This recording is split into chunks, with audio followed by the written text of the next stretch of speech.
you live one life and you're that common denominator. So what would it look like if you brought your full self, your whole self to work?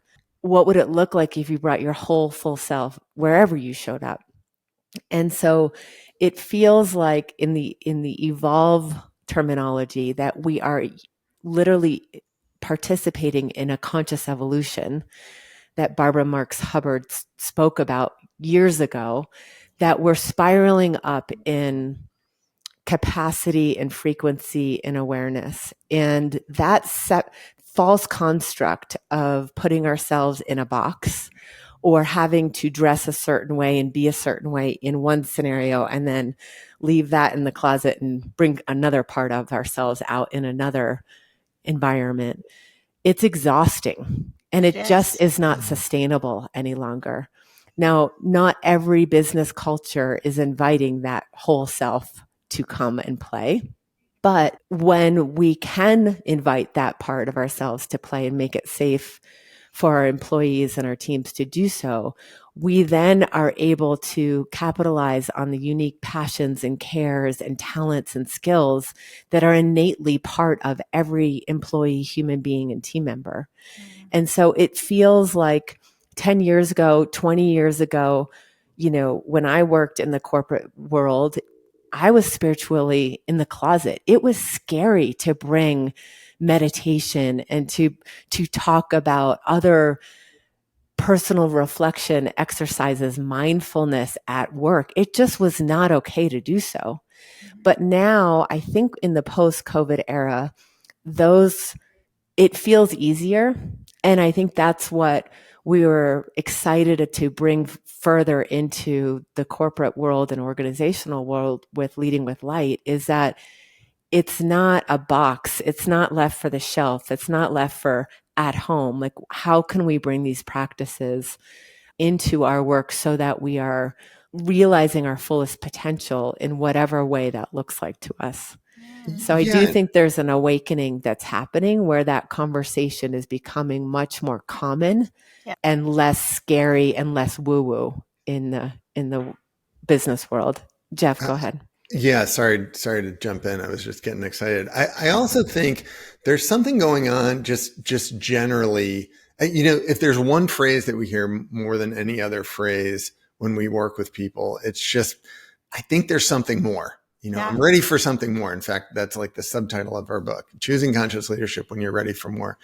And no one's exactly sure what it is necessarily when we talk to them. And I think that is tapping into something a lot of people feel in a lot of different systems, whether it's business or the political system or the economic system. It's like things aren't exactly working the way we thought they would work or that we want them to work.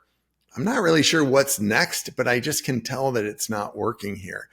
And so when we work with teams or companies or large nonprofits, we're seeing that at like the organizational level. The leadership will come to us and say, we keep doing what we've been doing and it's just not getting the results that we want. So we have no idea where to go, but we know we can't do what we've done.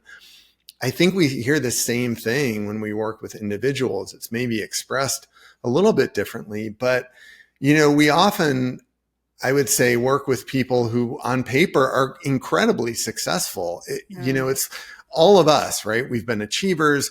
We've climbed the ladder. We've done the things that we wanted to do. We've also done the things we were supposed to do. And you get to a certain point and you look around and you're like, is this all there is? Wait, what? And it's not that none of it was satisfying. It's really satisfying to get advanced degrees and raise your kids and, get promotions.